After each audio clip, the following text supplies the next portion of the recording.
Hello, this is Lisa Lee and welcome to my channel. Today we are going to do a pick a card reading, and the topic that our guides are working with, or basically what I sat down and heard this very loud, like, don't be afraid. And I was like, okay, we're looking at fear. Somebody's afraid of something. And I actually think that there's a possibility that it might be like a deeper, like I feel fear, like it's almost like your guys are saying, like the topic is fear, but for at least one of you, it seems like you carry a fear, or there's a fear that maybe you don't acknowledge that has a bigger, has bigger influence than you might realize. So whatever it ends up being, we're going to have 3 different piles because it does seem to be kind of like streams of energy, not just one. And I'm going to have you pick a card, like quite literally, I'm going to have you pick a card for this pick a card. And so I'm shuffling a little bit, and then I'm just going to pull out 3 options. Now these look exactly the same. So you're really letting your intuition do the work because there's not a lot to project on here. And so I want you to just sort of close your eyes, take a deep breath, take a moment to connect with your ascended ancestors, your ascended guides. And I want you to pick one of these piles. There's 1, 2, 3. I'm going to turn these cards over in front of you. I just want you to take a moment to pick your one. Assuming everybody's picked, let's go ahead and turn them over. And so actually pause if you didn't pick one yet, and then come right back. So here we go. This is going to be pile number 1, the mirror. Those of you that picked pile number 1, we're talking about the mirror in terms of what is coming up as a fear that has to be faced. We're going to get into that. Pile number 2, we have the pilgrimage. That can be a number of things, actually. And then pile number 3, we've got the castle. A lot came out at me at the pilgrimage. I was like, whoa, there's a lot there. And so and the castle is another one. And then we have a bottom of the deck energy here, which is the stone. And the stone came up earlier in a personal reading that somebody had, one of you. You might be watching this. And I do think that meaning is real. Like it's hitting me again. So the stone is almost like a fear that's immovable, like a difficult fear to move. And so if you have an immovable fear, it is possible that all 3 piles are for you, or there's something in them that is of use to you. If not, let's go ahead and just begin these readings. Pile number 1, this is the mirror. Pile number 2, the pilgrim. Pile number 3, the castle. And if you find yourself confronted with an immovable fear, there might be something in watching the reading in full with the stone at the bottom of the deck. Okay, let's do it. Okay, pile number 1, mirror, mirror, mirror on the wall. And so without even, getting into the energy too deeply, I already have this sense that it's in relationship to how you have, I want to say it's how you felt yourself seen. Afraid to be seen, afraid of how people see you, afraid of what it means to be perceived. There's a lot with the mirror, and it comes from bad mirroring. Your guys are being very clear about that. It's almost like when we think about what are you afraid of, and your guys are like, don't be afraid of this. Being intimate, encountered, seen clearly. There's something very powerful about like having enough experiences with like misunderstanding or ridicule, even mocking. I feel bullying vibes, a lot of bullying vibes, and bullying can come in all shapes and sizes. I went to a lot of schools growing up, and so I remember being a little bit of a, like I always felt like I was a archaeologist, every time I entered a new area, I would kind of look around at the social stuff because I have like an archetypal synesthesia, so I'm always kind of like looking at the way that the different people would group themselves and how they would represent that and the way that they would dress or speak. I was very keen to like archetypal influences. And so I can say that with the mirror here and what your guys are saying about poor mirroring, is there something that's hitting me very profoundly about you not ever really being seen, or having some sort of a, I guess it's like a defense mechanism because of experiences of feeling seen that were dangerous or hurtful. Let's take a look. Moving away or moving.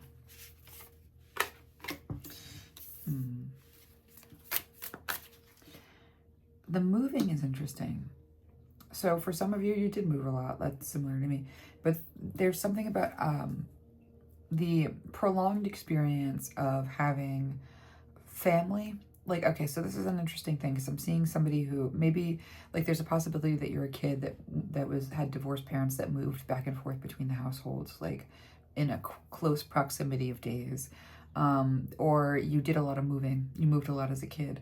Or there's something about, like, I see somebody who's being moved around. Like, it almost could seem like, because I'm seeing there's just a lot of different things about, like, even somebody who's been given so many classes or courses, or every minute of their schedule is planned, and it's not, somebody's outsourcing the nurturing, or not nurturing. It's like a very interesting kind of like array of neglect, because there's no rooting and there's nobody who sees you. So like whatever that movement that I'm seeing is, maybe things are too busy and no one can really like take the time to like sit and get to know you.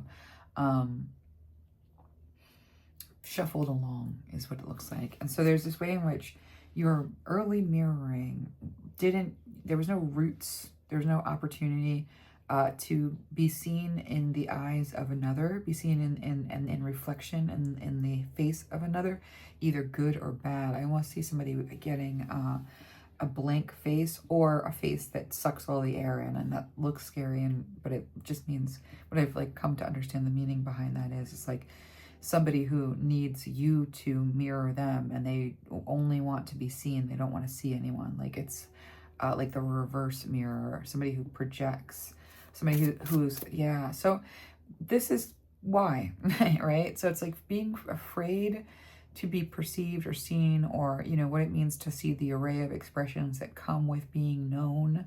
Being known is not just like always being seen in the positive light. Being known is also when somebody kind of notice that like you have faults, and they make it known that they know that you have faults, because that's part of what it is to be known, is to have things that you are good at and things that you are bad at. And so where I feel, and I'm actually seeing somebody who's burnt from head to toe. So it's like somebody who's been burned, and like when you, but this is a severe vision. So I'm seeing someone burnt from head to toe with criticism, cruel words, where somebody is saying, this is who you are, and this is who you are, and your entire experience seems to be trying to defend that. And that's how you know yourself, and just defending, you know, against that, not in actually being seen clearly. And so it's like when you come to know yourself by having to defend yourself, not because somebody is seeing you, but because you know who you are, because of what you have to say, no, that's not me. You still don't have any footing on who you are and how people would perceive you or experience you if you were not afraid of that process of defense that you seem to just assume, because there's something very sick, I think, about somebody who had a lot of influence, or something that had a lot of influence that just made you feel, that's really hard to look at, actually. I'm just going to take a moment.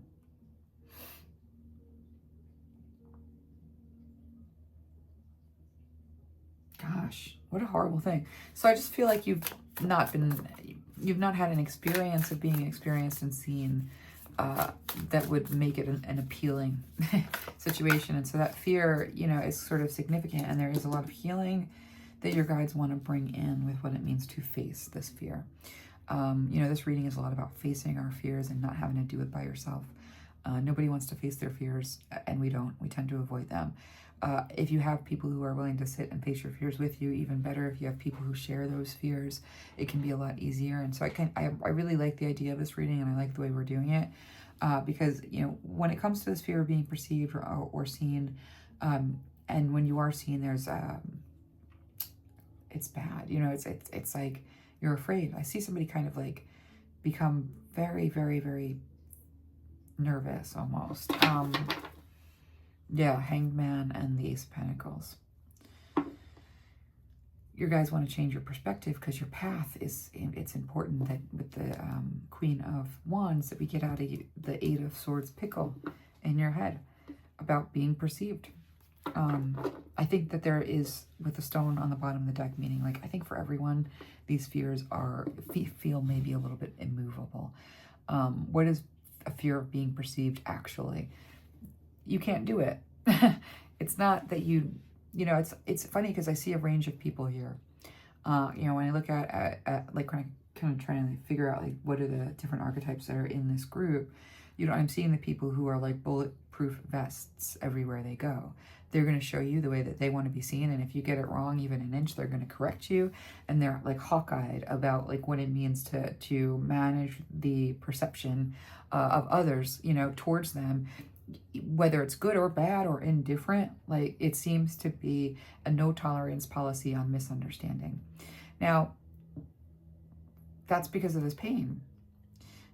It's not a criticism, but that's some of you. And for some of you, that doesn't leave anyone, it's like a tyranny that doesn't leave anyone any room to kind of figure you out, you know, along the way, get it wrong, you know, feel the sting of what it means to get it wrong. But also, like, you know, I do feel like there's a need for the softening of the ground. For some of you, there's agoraphobia in here. Like, it's not just like fear of being perceived. I'm seeing an archetype that to me just represents like, I can't stand it. It's just that scary. And I do see bullying early in life. So I do think that that has a very, and I do see it as being, you know, I have to come back to this phrase that I keep on getting when I think that it's like bullying, but your guides are saying it's a unique kind of bullying under a certain set of circumstances, or I get the sense that your home life was horrific. Your home life may have, I mean, I don't know, I'm looking at somebody who, like, this is an archetype. There was bullying in the home. And then when you went to school, there was bullying in the school. And the bullying in the school was softer than the bullying in the home.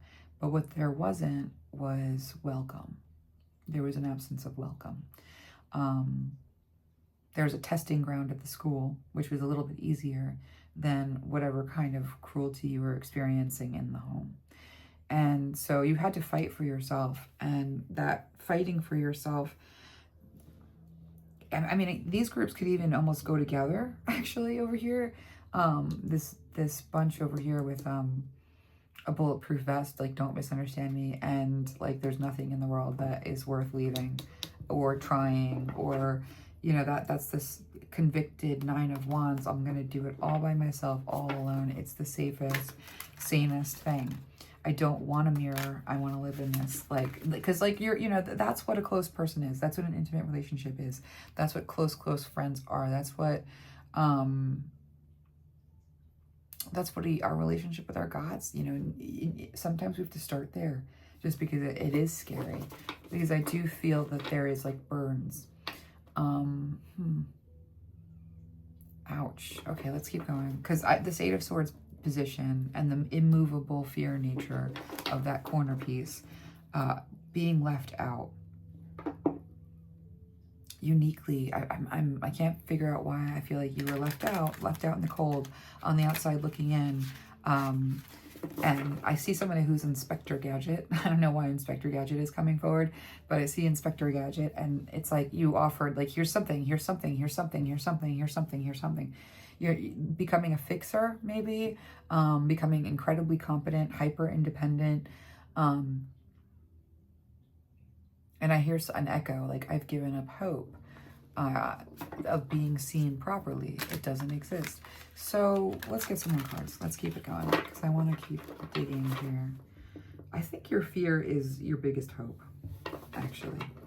So one of the reasons why it's important to articulate these things and investigate these things and let these things sort of land for us, so that we can kind of tease them out and work them out, is because when your worst fear is your greatest hope, in a way, because I see you buried your deepest desire, because I see a graveyard and I see a shovel, and I actually see like the work of burying hopes. I see different graves. Oh my God, I'm gonna cry. I see different graves that represent different hopes, and I see a clock, and so it's like something about the clock and burying those hopes around what it would mean to have different types of connection and different types of experiences in connection that did not happen. And so what is connection? You know, what is being seen? Especially, okay, so I think this is significant, not having people there to help you grieve that process. Oh God, ow. Not having people there to help you grieve that process. Not having help with those burials. Because I do think that there's something about grieving certain losses alone. And it's too sensitive to go outside. The pain is too great to be exposed to connection when the absence of connection at such points of need proved nearly fatal. So I'm talking to somebody who has like had serious pain with this. And I don't want to just like unbury wounds and leave them untended, but this is a group, and I encourage you to actually, for a moment, you know, the format of a tarot reading is very much a personal thing. With collective readings, I do wish that we had warnings about that, because these collective readings, while the guides move through them and bring very personal information in, I actually want you to take a minute and take a breath and realize that you're in a group here. You're in a group of people that have gone through this. And it's not a small group, actually, which is surprising to me. Take comfort. It's not persecution. It's not because of you made mistakes or you did something wrong. It's not because you were unworthy of that attention and that love. There's something about the story that you're in that is especially difficult and painful in terms of unwitnessed grief or unwitnessed pain, or even an unwitnessed life or an unwitnessed story. And for some of you, this has led into a kind of shut in kind of a position. And so I do want you to know that you're not alone and that there are others like you. It's a high sensitivity group. And I kind of encourage you to talk to each other in the comments section, because that's how we begin to build bridges, you know, and yes, like there's a phobic thing. Nobody's safe. Nothing is safe. I try to say something and I try to do that and that's this. I can feel like a sword fighter, and it's just like, I get it. You don't have to say a thing, but let's just all commiserate about the fact that this is as painful as you think it is. And if we think it's a baby fear or insignificant, or we're going to ignore it, or we're going to somehow keep on like bypassing, one of the reasons where we're facing this fear together, you know, is because it's a hard fear to face. So the fear of alienation, I'm going to call that what it is. The fear of alienation here and the experiences of alienation here have sort of made it so that, you know, this part of there is some part of your story right now where you kind of have to fight for connection, or fight to want to connect. And with the Eight of Swords being like, where, who, for what, I get it. But we're not going to stay there. We're not going to stay with this. We're going to tease it out. Okay. The Hanged Man, all right. I'm stuck fighting. Ooh, okay, that's the Thief of Life. Let's do this victory. Look at our bottom of the deck. Bottom of the deck, we have a World card. We have a new chapter. We're going to start over. Born again. I actually get that feeling with the Six of Wands, and I'm seeing the Hanged Man. You know, the Hanged Man to the World card. The World card is like a being born. It's often like I see a pregnancy and a new life that starts when you have a child. I see a new. It's not a, you know, this is a new chapter. No, it's a new book. It's a new series. It's a new journey. And the Six of Wands says, like, you can and will have victory over this fear. Your guides are saying, like, yes, we've identified it. We've identified the depth. We've identified the pain. We've identified that you're not alone in it. And at the same time, what we want you to know with this bottom of the deck energy more than anything else is you're going to overcome this. And when you overcome this, the experience that you have is not going to look anything like the experience that you had, because that was a false mirror. It was a false mirror of reality. It's a false mirror of who you are. It's a false mirror of your capacity to be loved. It's a false mirror of your capacity to be loved safely. And I understand your position, where, who, what, right here, over here, but we're going to get there. That's what we're working on. You know, I want to take these breaths in and begin to think about the fact that having this restless, actually here, restless legs. There's something here with the Four of Swords. You need to heal from never having stopped moving, or have to heal from never being able to stop running, or have to heal. Like this moving into a calmer place, this Four of Swords period of healing after battle, after battle, after battle. You could stay here. I feel like this is where you want to stay. I want to stay in the calm waters. I want to stay in the fetal position. I've had it and I get it. And I'm not, I encourage you to kind of, like the laugh, I always nervous laugh. It's something that, it's like one of my toxic traits, I guess. And I'm having a little sip of tea.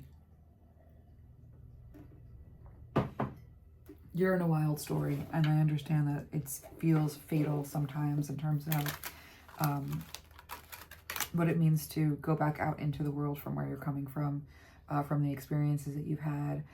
The need to be armored, the requirement that you armor, and then this idea that there's a life without armor. I think that part of the stone, part of the permanence of this fear, or the feeling of the permanence of this fear right here, comes from having never experienced a lack of the storm. It's like that armor is like an umbrella. It's like, this is a tool for what it means to be in the weather of the world, is to have this armor on, because there are predators everywhere. Right? That's only partially true. I think the percentage on what that actually looks like is overblown, because you had a very bad start in a certain kind of way of being attacked by somebody or something. And then you had experiences coming into the world. It's like you enter the world with the armor that you had to develop in that environment. And now that armor is heavy, it's dense, and when people come up against it, it's like they don't understand, why it's so important that that they see you clearly. And it is important that people see you clearly, but I think you show up and there's a little bit of this expectation of alienation. It's the Magician. Look at all those tools that you have, that you've developed. Some of those tools are helpful, and some of those tools are in use to keep the peace. And the peace, this is interesting. Let's come back to that in a second. Okay, we're gonna get through this. So your guides want you to know that, yes, I want you to look, if you're not looking at the screen, I want you to come over and look at it. I want you to look at this card. I want you to study it a little bit, pause it, and check it out. Maybe even take a picture and look at it. What I'm showing you here is reality, and I'm showing you a picture of the reality of the world that we're in. You don't have to be an idiot. You don't have to lie to yourself and pretend that it's safe out there. It doesn't have to be safe out there. There's something about the passage that we are on, the path that we're on right now, the passage that we're making. There are certain souls that carry something very powerful, and they're carrying this powerful thing through the darkest of places. And so your guides are saying, put your focus here. If you put your focus on all these, boogeymen, and there are a lot of boogeymen, because you can focus anywhere you want to. You can let your attention rest on any face in the entire room. You can let your attention rest on any thought that comes past your mind. And your guides want you to move your attention and very, intentionally focus on the divine in others, the divine in yourself, because that is the elixir to what it means to walk through the dark night here. Now, the dark night is not just yours. Like there are people everywhere that are, in fact, you're right, predatory. And predatory is the wrong word. We can look at, for the purposes of fear, we're just going to acknowledge that there's lots of predators everywhere. Accidental predators, on purpose predators, desperation predators. Like, we don't have to get into the nuts and bolts of it. But we do have to understand that if this is your experience of life, that your guides want you to stop talking to these ideas, these proposals. And again, I encourage anybody who's not looking at the screen to look at the screen, because we're heavily relying on the image here. If all of the friends that you've ever had and every lover you have is acting like one of these, barnacles, then you're tired of what it means to carry others and not be carried. And your guides say you can focus on that, or you can focus on what has been carrying you all along, and focus on what has been carrying you all along as the greatest, most beautiful, most perfected asset that there is, that creates this magician quality that you get to carry for all eternity, and that we're here in this finite time to pick up infinite gifts. And one of those infinite gifts comes from working with just what it means to develop this sort of focus on the divine despite everything that you're seeing around you. And I guess that that's a really tall order, but when we're talking about what it means for you to move safely in the world and actually have a mirroring experience that is more true to how people actually encounter you. I mean, I feel like for you, this whole group, it's kind of complicated, and I'm very sensitive to the nature of some of these wounds with this.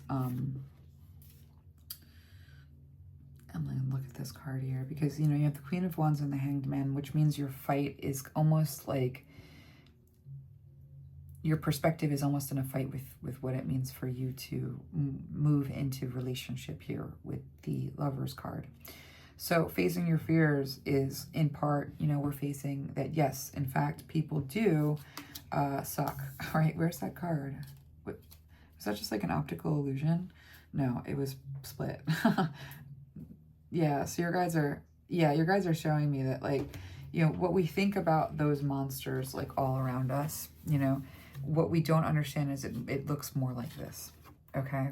And so when your guys are saying that your mirror is wrong, that you're not seeing the world as it is, and that there's a trick of the mind here with the Wheel of Fortune, in order to have the change that you deserve, in order to come into that divine relationship between the King of Wands and the Queen of Wands, because there is a divine relationship. Is the divine relationship like the graves, like the dreams that you buried? We don't know what that divine relationship is. We don't know what form it's going to take. We don't know if it's with a achievement, or if it's with a person, or if it's with, because you know, that's something that you develop with your own desire. It's not something that somebody informs you or tells you. But that primary relationship, that closeness, the Lovers card that we see, that path forward, what it means for you to work with others, because there is such a call for you to work with others, to study with others, to communicate with others, to build with others. Maybe not in a direct way, because there's something about a unique arrangement of like partnerships that I don't totally get how that works, but it's cool, you know? So what I'm saying with all of this is that your guys are saying the reason that they want you to, and I'm going to have you look at the card again, to focus on that light, to understand that, yes, it's a terrible environment with lots of like predators and thieves, and, you know, this is the thief of life and entrapments. And every time you go in for, you know, connection, it's another entrapment. I hear violins, you know, so it's like, so there's something here about, your guys want you to move into this world position. I'm going to give you a couple of examples of what that world position is going to look like. The world position is going to be recognition. Okay, you do something, people are recognizing it. There's a reciprocal relationship of appreciation and whatever that is. You give, they give, it's good. Okay, it's there's, because I'm seeing reciprocity. That's the word that is popping out for me. And so with the Six of Wands, you will have victory over your experience of give and take. So that's something your guides are saying, you know, what's the true mirror? You know, with the right alchemy, with the Magician here, you will have victory over what it is to give and take. You will have victory over what it is to be not, like, there's a tricky thing with you and being perceived, okay? You have been misperceived. Everyone misperceives you. There's something about the way that people like to project all over you. We could get into the psychology of it, but we don't need to, because it's different for all of you. But the point is that you need to be able to move past that stop sign, because everybody projects on people. And if you see somebody projecting, or if you see somebody misunderstanding, and your first thought is to pick up that sword and off with their heads, I'm never going to speak to you again, you might be picking up on like the very true, like, that's a narcissist, and that's an idiot, and that's a fool.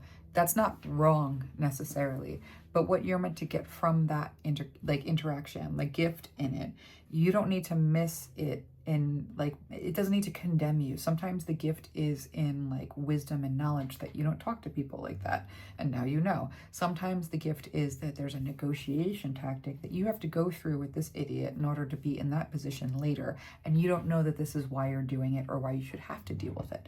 And so there's a lighter touch that you can bring because it's not such a big deal. Like, there's all these ways in which like we can focus on the power that that narcissist has and the power that that evil, you know, idiot, or your guides are saying they want you to focus here. And the reason that they want you to focus on the divine is because I'm going to show you, this is not the true mirror right here with all of the boogeymen.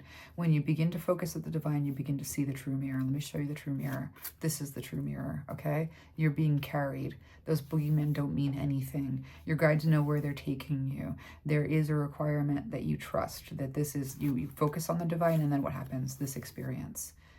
Because we tap into the power of what, yeah, oh my gosh. It's almost like your guides are saying, like, you keep on getting stuck focusing on these idiots, but there's a path here for you in focusing on the divine that gives you this sort of power, because the divine wants to take you somewhere, but the divine can't take you where you're going if you're stuck pointing, right? This, this, condemn, you know, like, I get it. Okay. I get it. But that mirror is about, look at yourself, look at where you're going, look at where you want to go, look at what you want to accomplish. I have to take my sweater off. It's warm. Think about how you feel. How does somebody make you feel? Okay. Soft pedal it. You know what I mean? How does something make you feel? Great. Okay. What does that tell you? Maybe not what you hope it's saying. Maybe it's telling you something else. Like, there's just a different approach that your guides want to take, because that armor, that off with their head, that immediate sword, the, I don't know why I'm seeing it, air traffic controller. That's a very, you know, specific image. This binding here with the Eight of Swords is a binding. Being bound by thoughts, being bound by limiting beliefs, being bound by circumstances that you can't think your way out of, and there is a way out, but you're not able to find it, and trying to find it is very painful. Eight of Swords. Seven of Swords is thieves. And so your guys are saying, you know, this thief of life that is keeping you from life, keeping you from engaging with the life of others, keeping you from wanting to even engage with nature for some of you. This thing that makes it so it's impossible to engage with life. Yes, it's a false mirror. The Lover's card, it's also a comfort zone. It's also a comfort zone.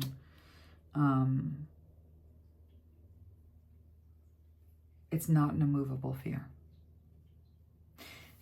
This whole process that you have to begin with the Empress being your potential, the Wheel of Fortune, things turning, finding that fight, bringing that fight to what it means to deeply create.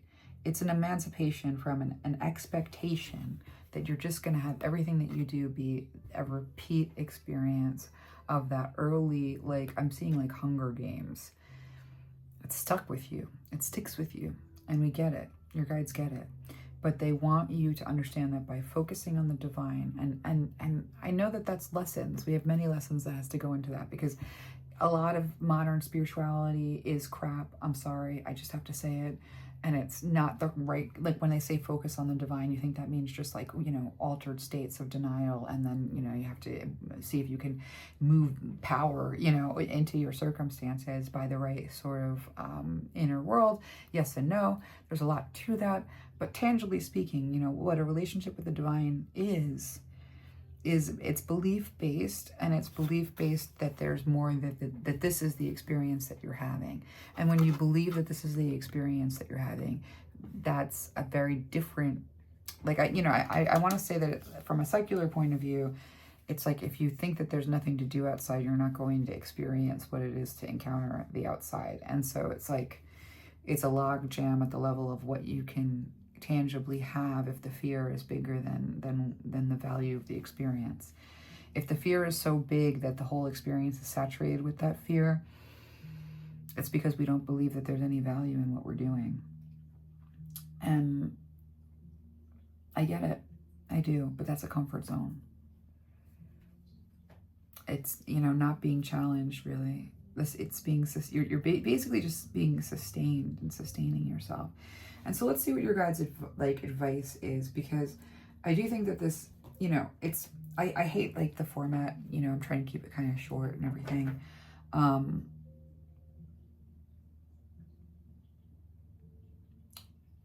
Yeah, our guys are just showing me these two cards. That relationship with the divine. That is your primary mirror right now. Because it has been, okay, put it this way. When you don't have the mom and the dad who are safe and give you the proper mirroring, then you have to go out into a world where proper mirroring, it's unlikely to happen in the way that you need in a work environment, in a school environment. It's unlikely to happen while you're getting to know somebody. That real proper mirroring only happens when you get past all of the stop signs and you're actually at a level of emotional intimacy where it's safe to, be vulnerable and allow yourself to be seen. If you've never really made it past the field of stop signs, then we need divine assistance, because there's no system of comparison that I want you to even bring, because part of this mirror and part of what facing your fear is actually validating you, and congratulating you and holding you up and saying, hey, listen, you don't have the same story that those who were, properly mirrored get. Yep, you don't have the same story with your outlook and your perspective. That alienation did start early. And I love when the horns come at the right spot, because it's like you have all these magnificent tools, like you're even a magical person because of the perspective that you have and the value of it. I'm just gonna let the horn beep. You're such a value. It's like enormous. And so when you're able to sort of validate that, like, yeah, that was really horrible and it was a battle zone, and there are battle zones in the world. They exist all over the place. People are born in the middle of the battlefield. Think about the children in war-torn areas right now. There are people who are born into stories that are really tough. You're a person who was born into a story that's really tough. You are not alone in it. So what does it mean to be a representative of this place and this story and this space and not give up?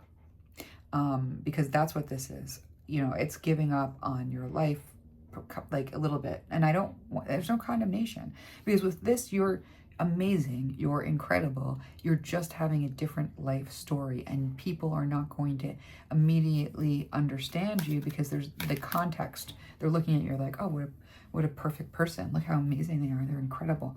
They don't know the context, okay? They don't know the context. So if they give you like an enviable eyeball, if they say a little nasty thing, if they level you, they don't know the context. They believe that you are worshipped in every room that you walk through. So they don't need to be nice. They have no idea the context. They don't know that you have this burns, and that any time that someone looks at you like that, this is the only time you leave the house. Those little social interactions are really high stakes. And for what somebody else is just a petty remark is for you like the one interaction you're gonna happen in a day. And I'm speaking to just like a certain group of you. Other of you definitely have interactions, but when you actually, like, as a person covered in these emotional kind of burns because of situations that you grew up in, and even a relationship some of you had, or a series of relationships that you had, there is this call for forgiveness and a call for like,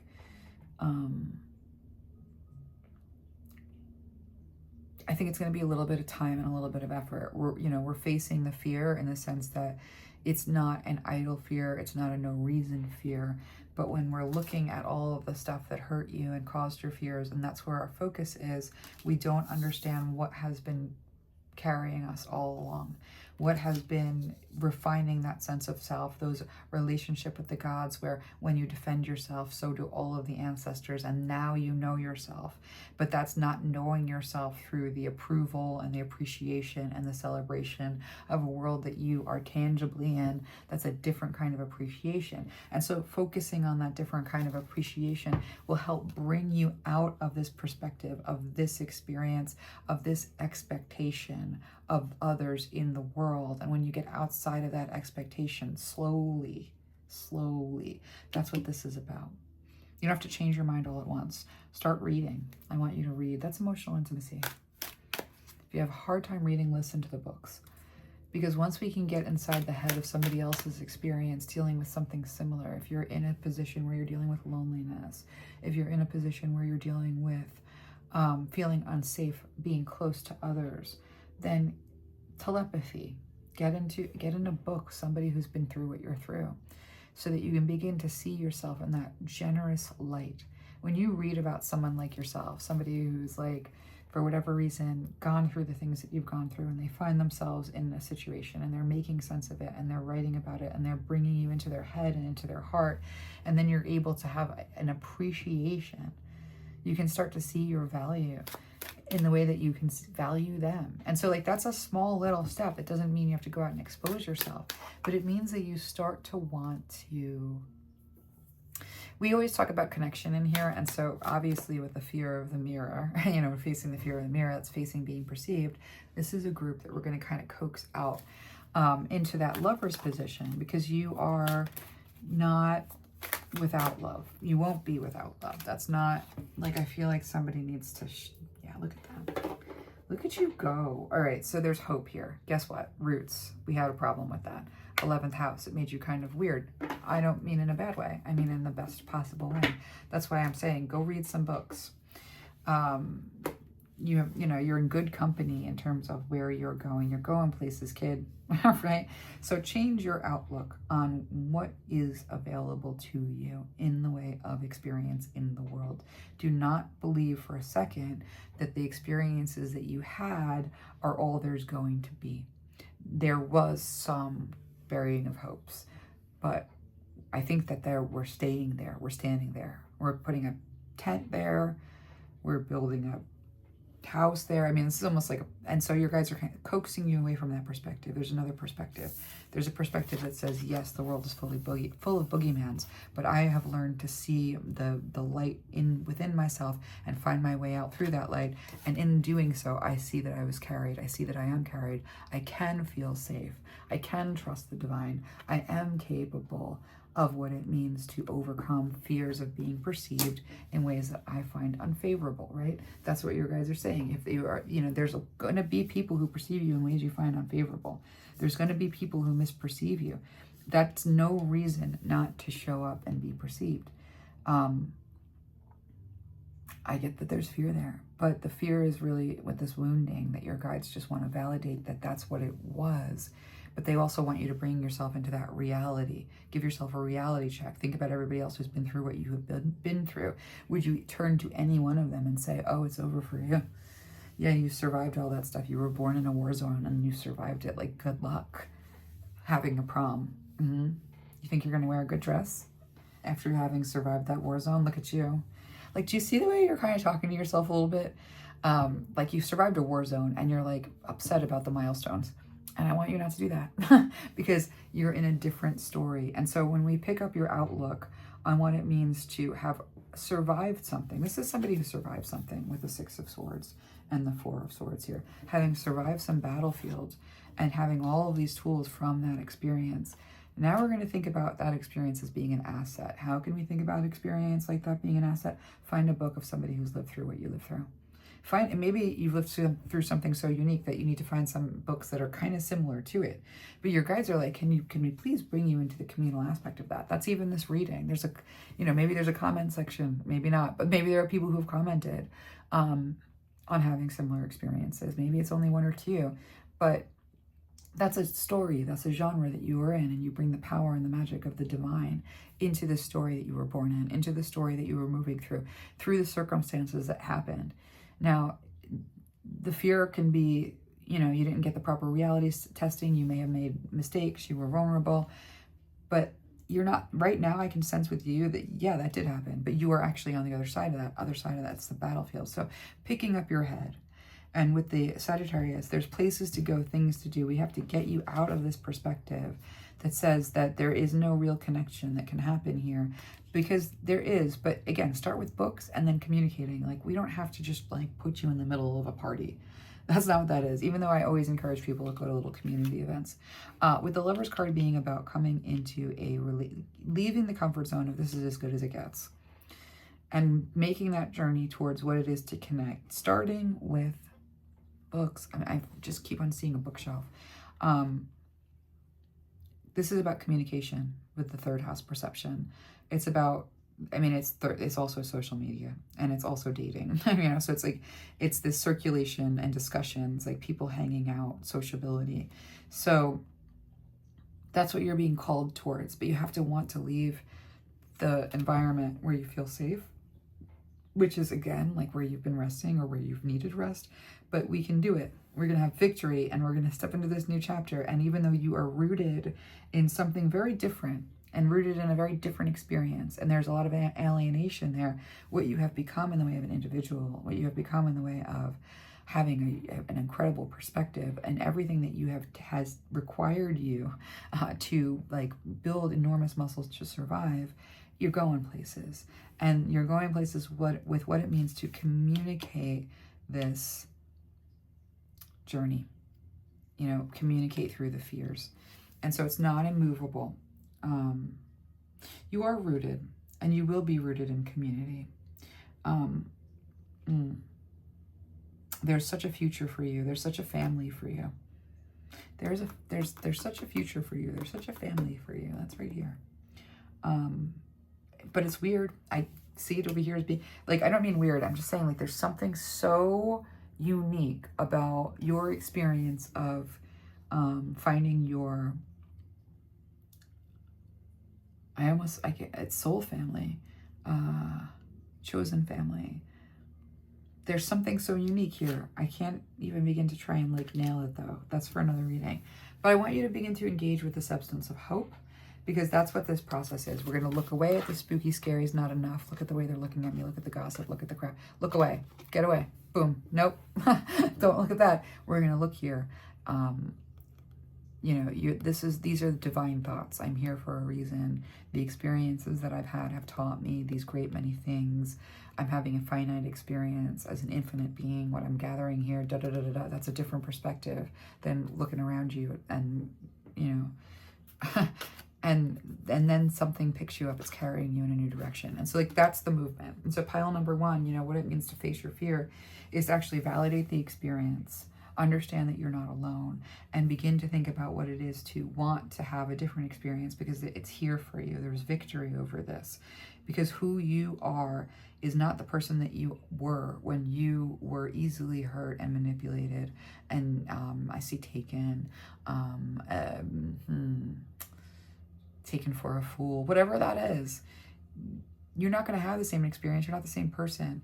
But the shutdown here about trying, you know, building a base camp at the hopes that you have buried, or facing that. We're not going to do that anymore. We don't have to do that anymore. We're going to start to communicate what it is to engage with a new perspective, where we're seeking, we're looking for, we're trying to understand, and in doing so, then communicate what that means and what that journey is as we find our way back out into wanting to leave. So it starts there. It's approaching. It starts there. Because you have so much potential, and there's so much change coming in, and even just crazy powerful partnership here. And so, okay, pile number one, we're going to leave it there. I will see you again soon. I hope that was helpful. Okay, pile number two, we have the journey. So let's go ahead and get some cards on the table. I'm drawn to use a different deck. So I'm just going to grab this. The pilgrim, you know, so the pilgrimage is it's not just a journey, it's that you're in unfamiliar territory. You're not, there's something about the pilgrimage I'm seeing that it's like, I guess this is like afraid of, let's just get some more cards, because that's been interesting. The images I'm getting right now don't make immediate sense, so let me see what our guides want to show us. So that journey, it's like I'm afraid to, okay, the process, like I almost see somebody who has a lot of false starts, like point A to point B, going all the way with something. committing to something, but also it's like it's unknown. It's unknown territory. You know sort of where you're going, but you don't know what you're going to encounter. The Emperor. Oh, well, this is like a big stack. I'm going to keep on shuffling. That's supposed to come out. I felt that. Work. Okay, so we're talking about a journey related to taking control over your life and putting in a lot of effort. Okay. Blocked. Nightmares. Okay, well, this is what we're talking about with fear, with the 9 of Swords under the 8 of Pentacles. Where's your place in the world? Wandering. Will I ever find my home? Yes, you absolutely will. Even though I see heartbreak here with the Puppeteer and the Tower. Whoa. So this is your fears, okay?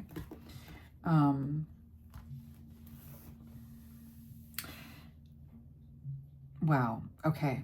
let me get some more cards, because this is with the Emperor and blocked. This is gonna be interesting to try to articulate, because again, the stone at the bottom of the deck tells me like these are very powerful, like very, very powerful fears. And so when we face them, we disempower them, because we sort of, something that is so big, it's such a mountain, it has so much control, it can put you into a panic, it shut you down. It has a lot of dominion over what you think your opportunities are, because it's like, that's too scary. Like that was uncomfortable. But what falls into the category of that's too scary and that's uncomfortable is actually taking dominion, being empowered, holding the power. There's some sort of experience in life. So this could be a number of things. Like we can look all the way back at the beginning, childhood, where you may have been heavily like told that any sort of like really heavy obedience training is not teaching you how to do it yourself. It's teaching you how to defer to some other rule, somebody else's will, somebody else is more powerful. Even like God is more powerful. You are, being in control or taking control was punished. And so what does that mean in terms of your efforts, right? What it means in terms of your efforts is if you weren't taught to take control of your life and have your life, and you were taught to like, I hear like be a gentle servant or something like that, or you were taught that you were serving others, there's so many things happening at once. Like I actually feel like a lot of different messages. I hear like, see a need and fill it. Like look where other people's needs are and then just meet them. There's like these sayings, like almost like I'm almost like picking up on soliloquies on like self-abandoning. Yeah. So all of that, teaching you that you are not to take control, that you are to be controlled, you are not to be in power, you are to assist power, means that all of the work that you ever did, it was a nightmare. If you're doing work for other people and you're not working for yourself, then you're not seeing the gains on your efforts. You're not even really experiencing the reward of your effort. Yeah, definitely. And so here where we have the High Priestess and we have the Sword of Truth and we have the heartbreak, that's unspoken truth related to, I guess your guys are saying like, let's talk about this. Because the Tower and the Puppeteer means like you have not built a foundation around your own capabilities and your own effort and what that reward system would look like. And therefore, because you were puppeted, because you were forced to abandon yourself and operate in service of others. And like this can be anybody, like the whole world is dealing with some part of this right now. Like people have given up wanting to try because they're making so little, right? So when we have this disparity of wealth and when we have pay that doesn't make, people working full time and it doesn't even scratch the surface, you are going to have slavery and the feelings of slavery and the feelings of the exploitation of your labor, and nothing is worth the effort, and there is no goal worth putting yourself into because you don't belong to yourself in the first place. And so the Pilgrim is simultaneously walking away from no foundation in what it means to serve others, or even like participate in holding power, having power, taking dominion over your life, putting your effort into the things that you care about, speaking your truth. There's something about speaking the ineffable, the heartbreak that you are anticipating because there is a improper evaluation, this journey that you're taking. I don't know how it's going to work out. It's not working out. It hasn't. You're afraid of trying. You're afraid of putting in the effort. You're afraid of what it would mean to, I saw a TikTok, it's coming to my vision right now. It's like if I can find it, I always try to remember where I get these things. It was just like a blurb that said, if you're an autistic person and you recognize that you've never had a relationship, you've always just been exploited, right? That's just so common. You know what I mean? I think that this exploitation of what has been your labor for as long as you have been alive in one way or another, with the tower and the puppeteer, people see your value. And this pilgrimage, though, it's interesting because the pilgrimage is the journey from start to finish, from where you are to where you're going, and you don't know what that process is going to entail, but an experience of exploitation. That's what Eight of Pentacles and Nine of Swords is. That's being up in your head about getting exploited, being exploited, having your voice hurt you in some way or another. The Two of Swords is blocked at the level of taking control because you don't think that you can take control. And so this journey doesn't feel like it's worth taking. You have a fear of trying. You have a fear of trying. So I want to see where our guys want to take us with that. Because the Tower, again, anything from globally, this is a global problem. And let me just straighten that. It's a global problem with the Tower, the puppeteer. People aren't operating in their giftedness. They're not even being cultivated, in their areas of, with their potential. I mean, that's a global problem. But for you, I think it's, makes you not even start, makes you not even try, makes you hold back. There's a lot here that you're deferring to this nightmare and what it means to produce, to create, to make. And it's because you don't feel like you have any control over the outcome. And so there's a lot of these flash in the pan, false starts in terms of what it means to take this journey, because you don't trust it, with the Tower and the puppeteer at the bottom of the deck. And so that's a significant fear that exists for a reason with the challenge there. It's not like it's not a problem. I think that you must be gifted, okay? Because I can't not see that. That TikTok is just I'm seeing it flashing in and out of our reading with taking action and transformation, Pluto. It's sometimes our fears tell us something. Sometimes our fears, alert us to danger. Now, when it comes to this journey, and when it comes for you to take any journey, there is some challenge at the level of what you put on offer or what you offer. If you can't build, because people take advantage. If you can't build because people aren't interested in building unless they have control over you. If you can't build, because this is what I'm trying to, this Eight of Pentacles, what you're building, what you're creating, the work that you put in there. Nightmare. This is a nightmare experience. It's a nightmare. This is a challenge that keeps you from, well, here's the thing. I want to say with Mars and Pluto over here, you have to make a change in the route that you're taking. And I'm sure that you already know that because there's something about the route here that's just causing Tower experiences, and you're afraid of being taken advantage of. You're afraid of having everything that you're building collapse under whatever this not you influence ends up being. So you have had false starts. There is a challenge with what you bring. You bring some sort of disruption. You bring disruption to others in a lot of different ways. Okay, let's get more information because I'm not sure what that means.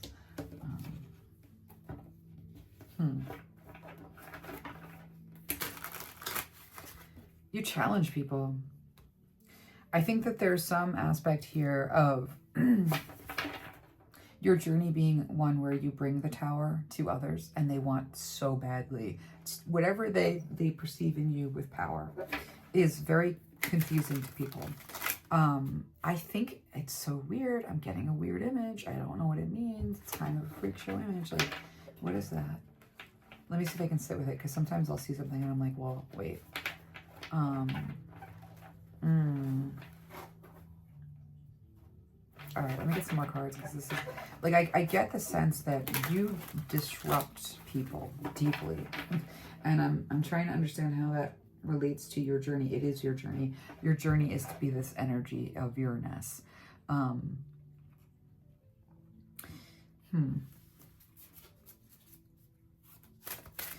Yeah, that's an interesting journey.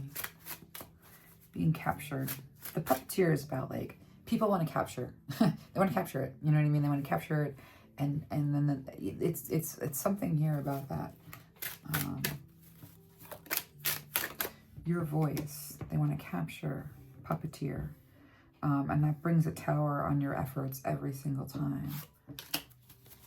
Temperance. A need for balance. A need for alchemy here. I feel very powerful with all of these groups. I haven't gotten to group 3 yet, but I felt this with group number 1. Like that the phobic quality of these fears means that, like, they're valid. You have valid fears. Pile number 1 had a valid fear of being misperceived because there was something about the journey that they're on that necessitated that they look away from how people think of them and look at how they are, how they think of themselves, aka the divine. You know what I mean? And so, like, and then that shift in perspective, that shift in where you're putting your vision and experiencing vision, then changes the trajectory of where you're going. Like, that was pile number 1. Pile number 2, you need to alchemize some of this stuff, because it's keeping you from taking the first step on your journey, because you have such an expectation that you will be invaded. That every single time you reveal yourself, that there's an invasion, that there is some sort of, like, rape and pillage, because that's what the 9 of Swords here with the challenge is kind of feeling like. And I'm sure that that's not a foreign experience. You disrupt. There's heartbreak. There's a disruption and heartbreak around your voice.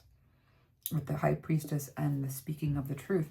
Ace of Swords is going to be a divine truth. High Priestess doesn't speak. The heartbreak over that is significant. The loss of that voice is significant, right? And so when we think about the fact that there is this enormous disruption that comes in when you speak that results in some sort of heartbreaking outcome, I encourage pile number 1 to go find books about people who are in their situations so that they can see themselves and, from another perspective, instead of, like, victim or, like, victim might be true, but those books are about, like, well, that there's always a hero that kind of comes in, and then you can see both roles. You can see yourself in the position of victim, but also see yourself in the position of hero. And hero is not the right word, but I'm trying to move through it quicker, and so, what I'm seeing here with you, because I have she's reading the book, and that's, like, coming back strong, is especially with this, this is a 3 of Wands, actually. I mean, this deck doesn't have signifiers that way, but I see the swords here, and I also see the creative spark with the wands. And so, again, like, there is a disruptive. What's disruption going to mean? Okay, something about the way that you do things means that everybody like, you disrupt, right? And so I think with the Hermit being a journey that you're taking alone,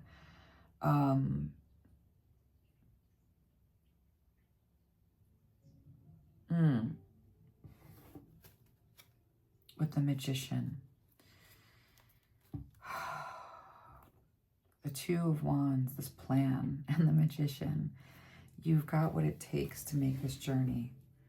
I think we're really working on, like, we're going to make some changes around, like, what this journey looks like. Because I think this pile number 2, your fears are probably pretty valid. And so part of facing our fears sometimes is we hit a fear and we're like, oh, it's valid. 9 of Swords. Nine of Swords, the nightmare of what it means to work, the challenge that you have to face in like taking the direction that you're taking. You have to move away from whatever this perspective is, but also what keeps causing this. Something keeps on causing a instability at the level of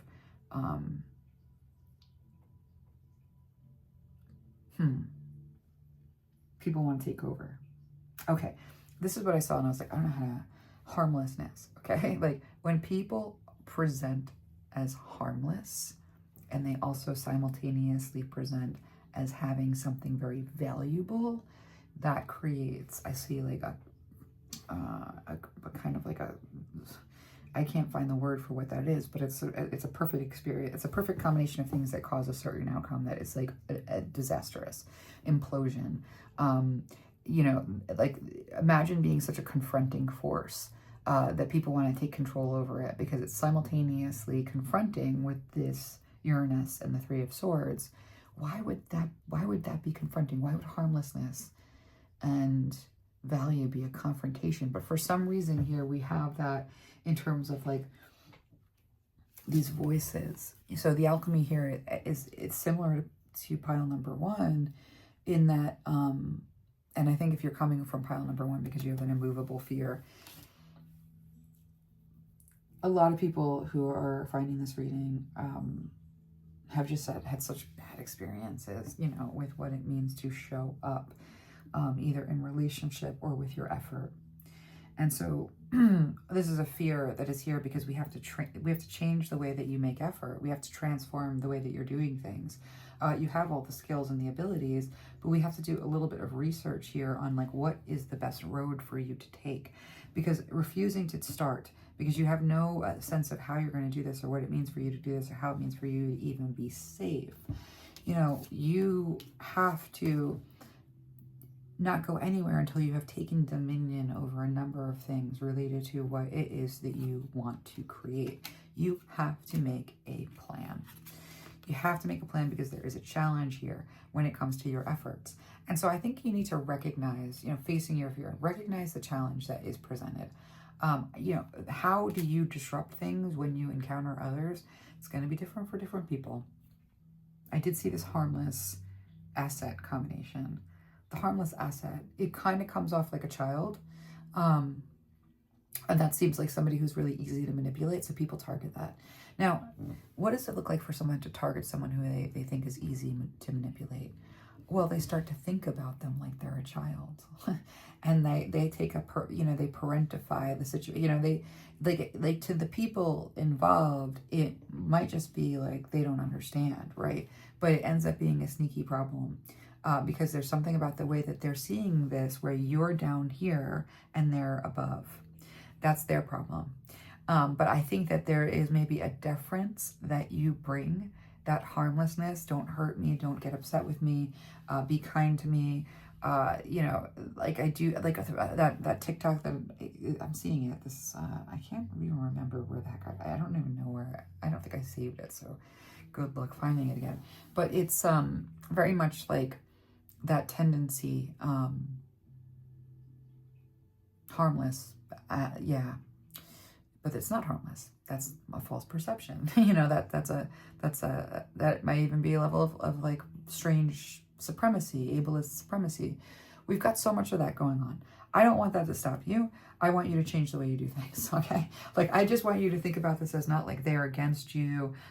It's not safe to take this journey. Lions and tigers and bears. Yes, there's lions and tigers and bears. You've encountered them, the puppeteer in the tower.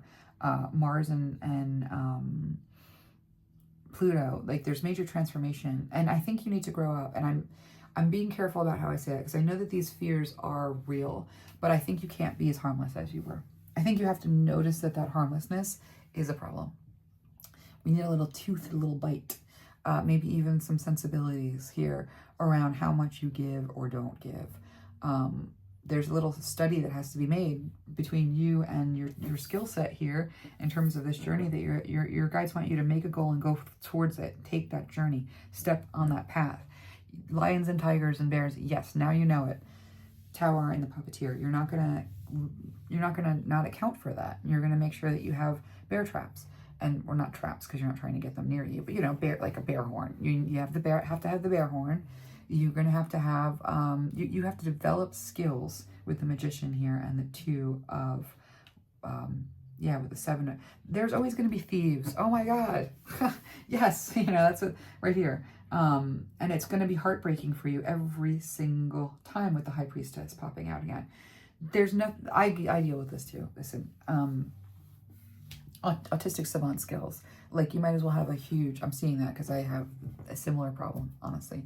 You might as well have like the biggest bullseye, like in the entire world, you know, painted on your whole face. An inexhaustible source of wisdom and entertainment, like the way that people have sized up your value without you even feeling a drop of valued, is what the heartbreak and the disruption is all about. So the hermit is like, I'm going to just, you know, be alone. And I really do think that there is something to be said for waiting here, you know, not like your guides kind of want to introduce pacing to you a little bit. My guides have been talking to me about something very similar, so I get it, you know. And I think that when we think about what your challenge is here, well, you have to have a plan. You have to plan for this. I don't know how you plan for it though, so let's get some cards. I think I'm having deja vu during your message. How can you bring your work into the world and get from start to finish on a journey that is a plan that you make in terms of what it means for you to use your voice? I think you have to first understand that your voice is really disruptive. We're facing our fears. Like, why do you keep on having these horrible experiences of trying to do something when it comes to your efforts and your labor? What is the pattern telling you? The pattern is telling you that we're going into the wilderness singing really, really loud. I'm seeing someone like walking through the wilderness, like belting it out. There's lions and tigers and bears. Like, what are you going to do? Like what like this is no more of that. Like you may have a beautiful voice, I can feel that, but you have to understand the nature of the environment that you're in, and you also have to know that you disrupt the nature of the environment that you are in when you sort of introduce something that others don't immediately do the right thing with. Okay, like that's just going to be the way that it is. So you have to pull back in order to pull forward. In order to not have another false start where your efforts lead to headache and your voice leads to heartbreak, you have to kind of make a plan. We're going to be working with what it means to gain some skills. So instead of this pilgrimage being scary for you, pile number 2, this pilgrimage is going to be less scary with a plan, map. We're going to have a backpack full of, like, you know, the bear horn, the tiger horn, lions and tigers and bears, whatever else is out there. You're going to figure it out because you're not going to feel afraid when you feel prepared. Or you might be a little bit afraid, but you'll be so much better if you feel prepared. So this entire pile is about getting you prepared. If you know that there's a pattern, let's stop what we're doing. We can't, like, if it's always about other people with the judgment card here and all of those voices, what this alchemy that is required here is it's not about other people. You're going to make a plan. You're going to take a journey. You have to avoid the traps. Okay, what does that mean? We don't know yet. We really don't. Well, I think we're going to ask right now. This is what we're doing. We're going to ask. With the hermit being about the hermit and the high priestess together, like, that's silencing the inner voice, silencing that holy voice, because it's too heartbreaking to have this unmet expectation. In the same way that it's too heartbreaking to have an expectation that there's no safe place, that there's no foundation for what it means for you to speak, right? With the 5, yeah, this is like grief. And it's a distraction. It's not even true. The journey just needs a plan. It's not a foreclosed anything. You just need a plan. And so let's see what your guides want to say about this plan. And I almost think there's a call to grab another deck too, but we will. Okay. Competition. That's annoying. Always. That's a fact. I think you have to, you know, facing your fears. Oh, I don't want to do it. There's competition. You're going to win. What does it make a difference? I feel that way with you. I feel that way, even though this is the Yes, bad experiences in the past. Everyone, coming to this reading has had experiences of the past that have made them near phobically afraid. And this comes to your work here with the 3, again, expectation. You're expecting this headache. You're expecting this exploitation. You're expecting someone to pillage. And it's bad. And so your path is your path. No one can take your path. I don't care how much they want it. Okay. Nobody can take your path. The World card. You have a position, a place. It's built in with your voice. There is not a skill or an ability you have that isn't going to absolutely reach its place. The World cards, especially with we have the 9 of Swords again. I feel like you are trapped in your head with vengeance, which I understand because it's a common experience. I'm trying to, let me get another deck. It's a very common experience, but we're going to combat it because the presence of competition should not shut you down. Do you honestly think that these voices, look at these voices behind this person has an incredible voice. They're also connected to source, okay? And that source is them, and they are the source, and they are this operating principle in the world. This is a power. This is actual power. Is it dominance? Absolutely not. We're gonna have to work with that. That's we're gonna do a whole we're gonna work on that problem. But these voices, look at these voices screaming in the background. I need you to look at the screen for a second. Do you really think that these voices are going to compete with that voice? Do you think that their hope to compete is going to get them any other place than caught? Because this voice has a position, this voice has a place, this voice has its voice from the power that gives it its voice for the purpose of it being revealed. That voice is meant to be revealed. Now, a voice that is meant to be revealed, there is nothing that can stop that. These voices that would love to be this voice are not going to stop that. They're never going to be this voice. They're just going to get exposed by what is inevitable with the voice that you have. So I kind of want you to step into this place of strength because you're not even starting, because you do not want to stoop to the level of experiencing this particular anguish. Now, that expectation that it's only going to be headaches, that every effort that you bring is not going, it's going to be, a challenge every single time. It's you stop and you start, you stop and you start. I'm a part of this pile with all of you. This is something that I understand for myself as well. So what does it mean for you to plan, right? What does it mean for you to have a different kind of expectation? Because where I want you to start is not looking at the ways in which these voices always show up. They do. There's always going to be people who get their value through playing games because they have no cultivated value. They don't even, the soulless are always going to seek sentience, and appropriate what they can't produce themselves. That's a spiritual sickness. It's a spiritual sickness that is everywhere. So if you're walking around in a zombie apocalypse and all these zombies are let me eat your brain, I want to have that, we see that everywhere. That's not going to stop your journey. That's not the tower. They cannot eat your brain. And I think that, we have to step into a place of strength about, you're going to account for the zombies. You're going to have the zombie horn and the bear horn and the tiger horn. You're going to make a plan about where you're going. You're going to be careful about what you offer and what you hold back. That's maturity. That's growing up. And so I feel whatever harmlessness you present that makes these voices feel so powerful. They would love to be the tower. They would love to keep you and your voice from reaching the world because it's their only hope, right, of measuring up. And that's why you are this disruption. You make people feel like they can't measure up. And as a result, the only thing that they can do is try to keep you cordoned off in this puppeteer tower position. But this is your journey. You're going to take this journey. You're going to get where you're going. You are going to arrive.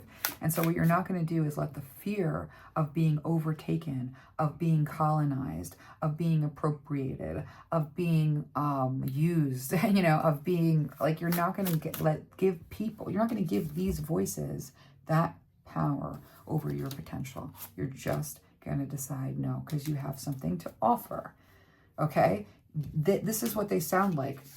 Right? These people sound like that. All right, don't worry about what they do. Okay, that's them. Okay, there, and you have anger and you don't want to deal with it.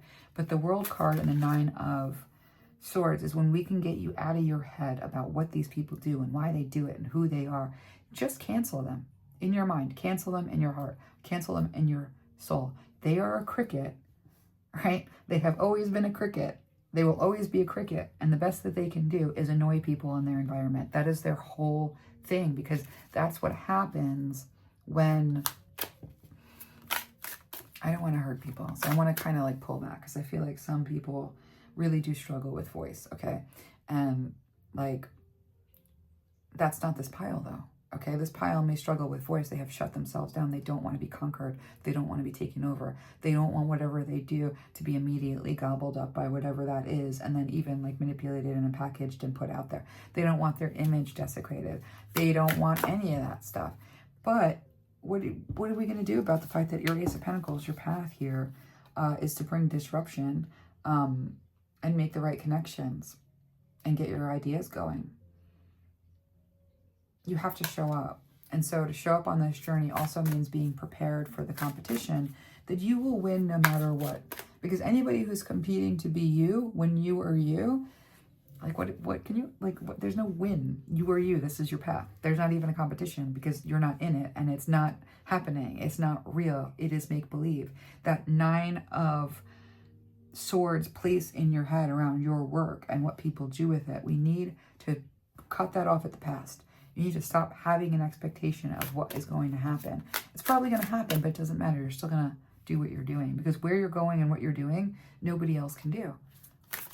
And the only thing that they can do is see your value,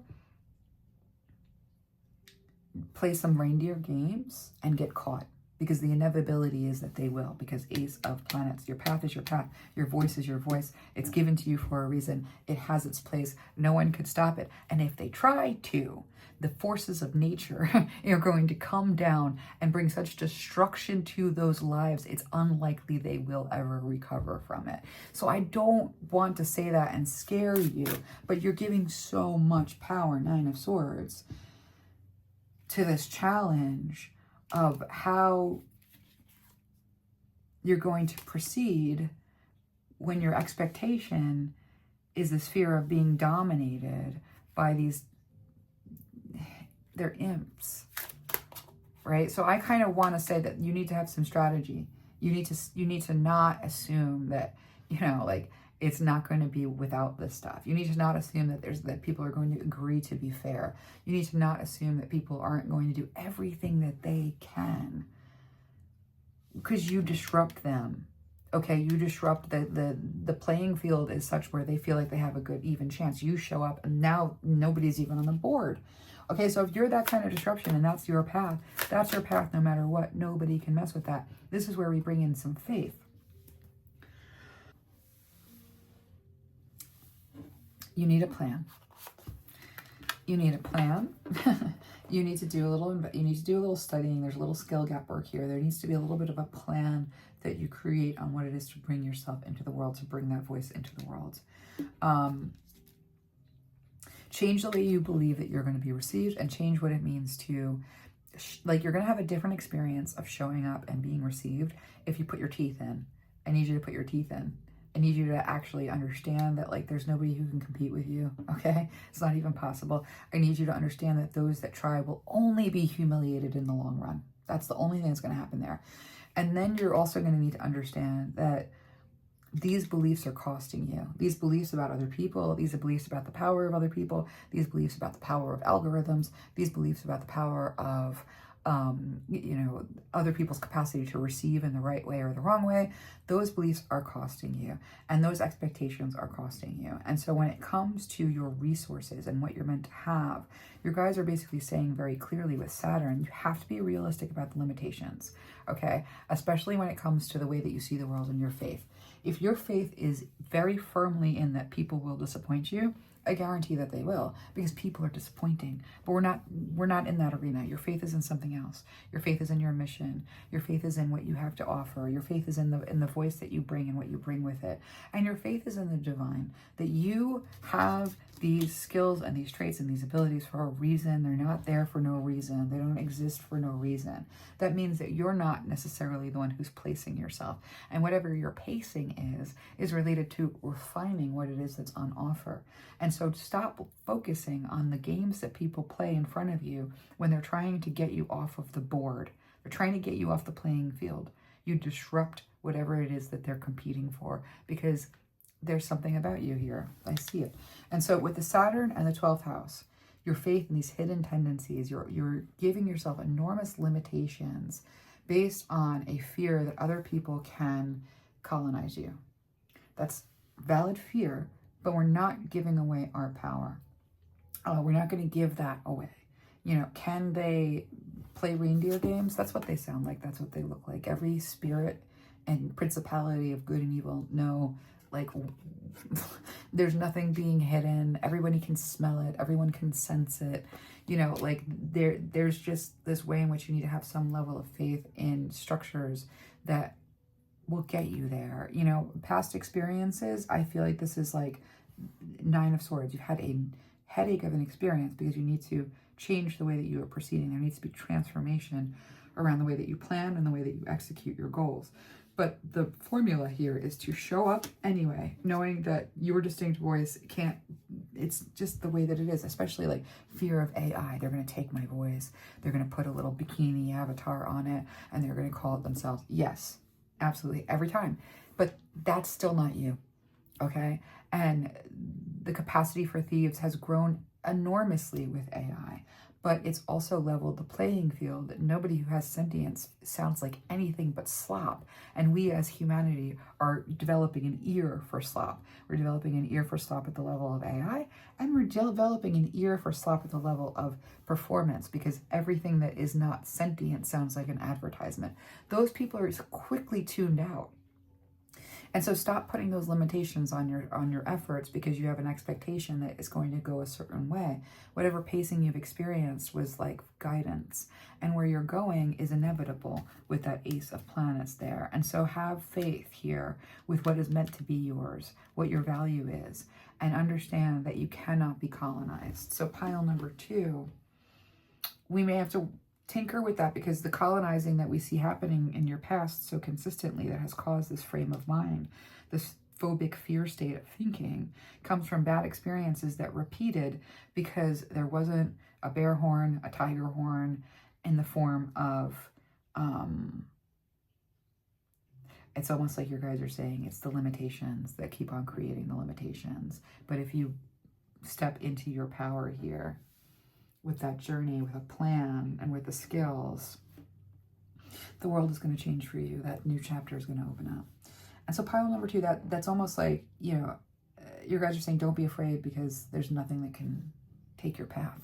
Look at who you are. Look at what you're capable of. You think that the gods don't have plans for you? You think that the plans that the gods have for you aren't evident in what's already being displayed with what you do or can do? And if you're not seeing it, you're kind of guided to begin to sort of work with this notion of like your confidence should be firmly in like the quality of what you understand you are capable of. That's where your confidence is. It's not in what people are doing with it or what they're going to do with it. So move your confidence to what you know you're capable of, and move your confidence out of what people might do with what you're capable of. Just shift it all the way over. And so pile number 2, we're going to leave it there, and we'll see you again soon. Okay, pile number 3 with the castle. Let me see what this is, because it's kind of like, I think you're guarded, and it's like, I'm looking at this and I'm like, well, I can't, like, this is somebody who's kind of like, there's a lot of ways that we put up walls, and I'm seeing like friendly walls. So some of us put up like walls of like very friendly, and then like there's a feeling that we can be easily trespassed. So a good example of this is, you know, people who are just naturally very loving and sweet have to learn how to protect themselves, because that can be like, you know, others can feel that they are easy to trespass. And so I don't know if you had this empowerment and this 8th house with intimacy. Oh, fear of intimacy even. Okay, I get it.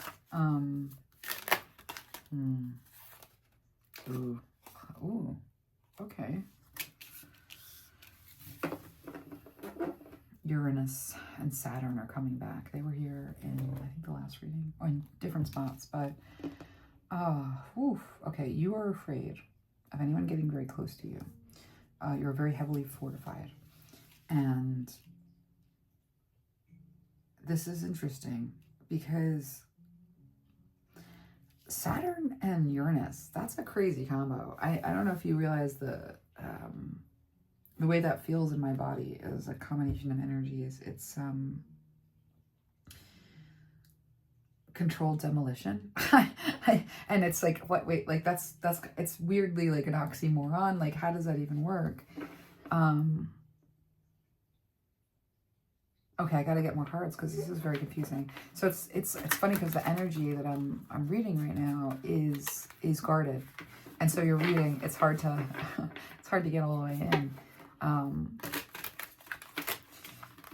All right, let me see what your guys want to say, because there is a fear of intimacy, which is strange to me a little bit, because with the 8th house here, it's almost a superpower that you are able to be intimate. I don't know. Let me get in here. Let me see what that is. Transformation. Okay, let's see. There's a transformation at the level of how you're seen, that you're afraid of. You're afraid of how people might see you if you were to let them all the way in. There's restrictions on how much you're willing to let yourself be free in your expression. And so that fear is, yeah, a fairness. Are people going to be fair?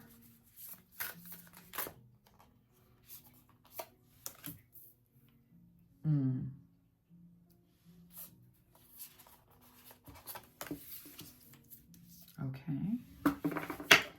And we have the 3 of expecting. Okay. What a crazy bunch of energies this is. Okay, so with that 3 of spice being expectation, and the high priestess is, again, like, it's gnosis, like it's Sophia wisdom, it's unspoken, it's like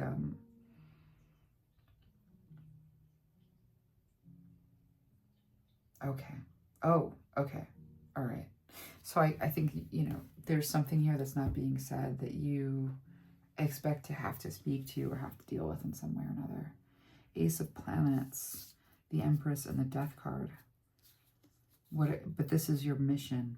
Okay, 8th house is intimacy. Death card is also speaking of like this major transformation. Life and death transformation. I have such a hard time with the Death card being reduced to like, oh, it's a change and you're like new. Like, it's not. That's Pluto is a lot more than that. Like Pluto, you know,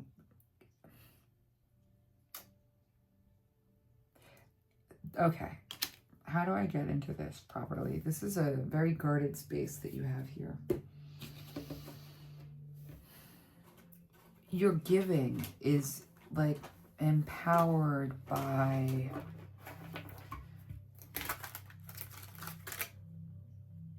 this, and I can't. Let me get my cards.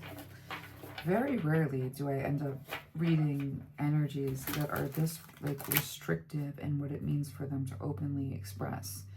And so I'm trying to figure out, like, well, obviously there's a major transformation in the way that you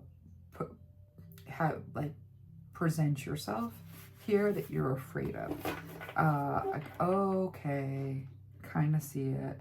8th house, the things that you love, that you have invested in deeply, experiences that you have had with like the underworlds, like that can be drug addiction even. Like, it's funny the way that this is coming through, because I see this divine love, and that's what the Ace of Cups really is. It's like this incredible love for where you have invested your love, the intensity with which you have invested your love, various contracts and like situations that like you might even feel like there's some aspect of the taboo or some experience of being overcome here with like the stalking. There's something that you carry in the way of an inheritance that it's kind of hard for you to express. Why? So it's like you don't give yourself all the way. You're super guarded. Even though like there's a powerful thing here with what it would mean for you. All right, let's keep going. So what are you afraid of? Getting close, I think you're afraid of your whole life. Like I'm trying to, the expectation here, waiting for something to arrive with the High Priestess here. What are you afraid of? What are you afraid of with the Six of Coins? What are you afraid of when it comes to reciprocity?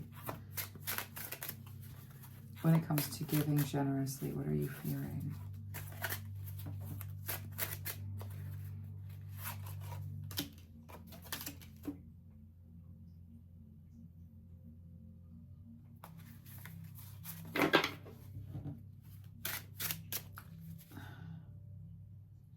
Someone's going to take it. Someone's going to take something.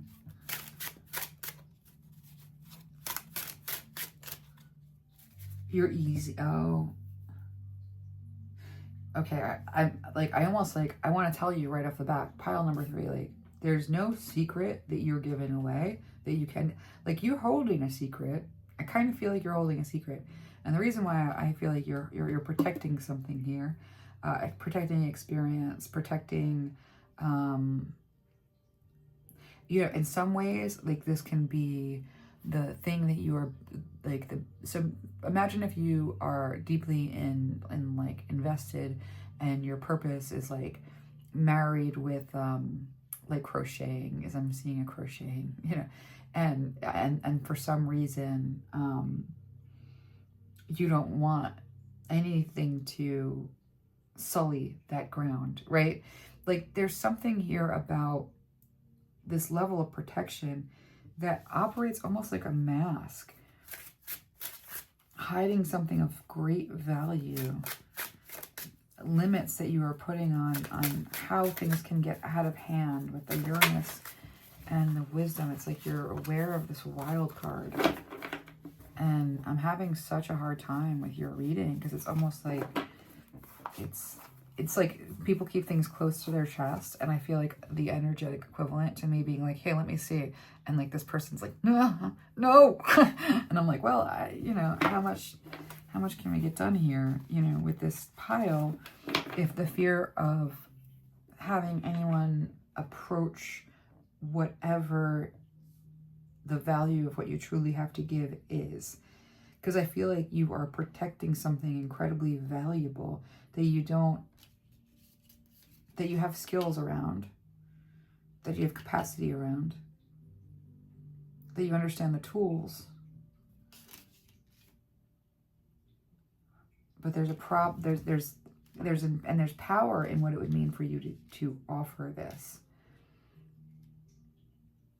What's this? Let me see this. I want to see what the guy's going to say about this. This is one of the most like difficult for me to read readings I haven't almost never had like this kind of having to knock down the door.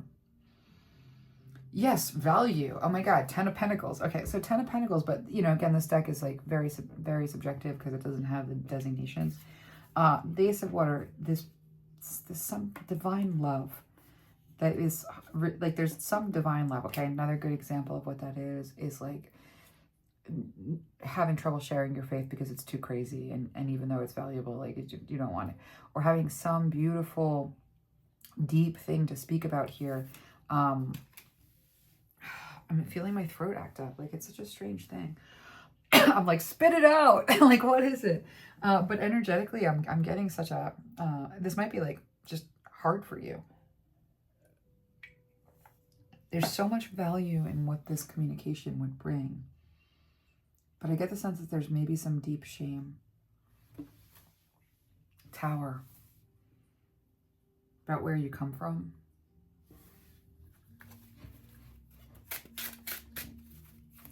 So you are ashamed of something that is of great value, though. And why is this thing of great value?